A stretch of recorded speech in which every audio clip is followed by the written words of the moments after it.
local.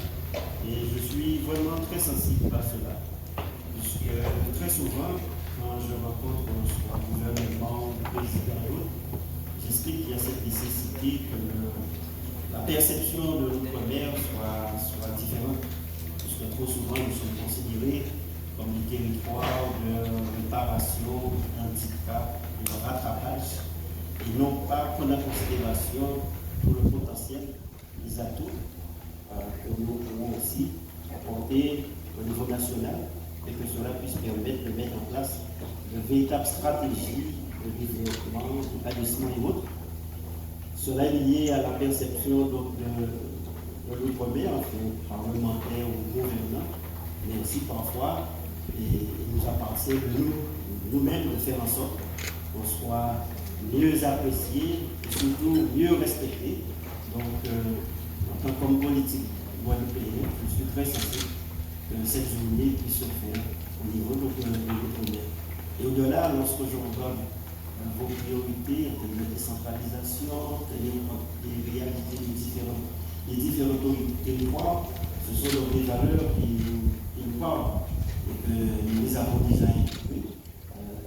Nous avons voulu que vous ayez notre plan de mandature en 2021-2028,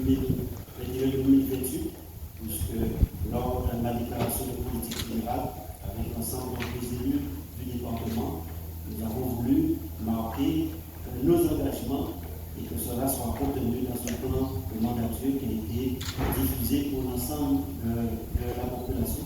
Et que bien sûr, chaque année, nous appartiendra d'actualiser.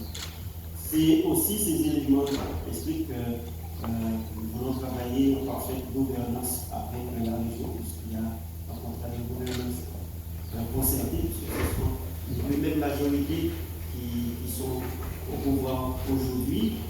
Et en fait, comme vous le savez, depuis quelques mois, nous avons commencé donc des travaux au niveau du congrès. Il y a eu un congrès au mois de juin avec un certain nombre de résolutions, des propositions qui ont été transmises au niveau du gouvernement. Il y a eu le SIOM avec les mesures après. Nous aurons sans doute l'occasion d'en parler dans notre temps d'échange. Et puis cette résolution concernant les conseils d'évolution institutionnelle et aussi prendre en considération pour que nous ayons beaucoup plus d'autonomie sur le plan énergétique, alimentaire, en fiscalité. Et ce sont donc des éléments qui nécessitent le concours des parlementaires, puisque au-delà des réflexions que nous pouvons faire au niveau local, tous ces éléments sont débattus au sein des différentes assemblées. Donc tout cela pour vous dire bienvenue.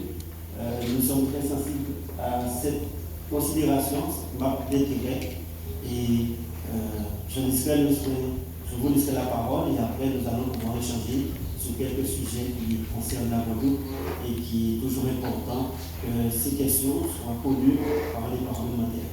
Merci encore.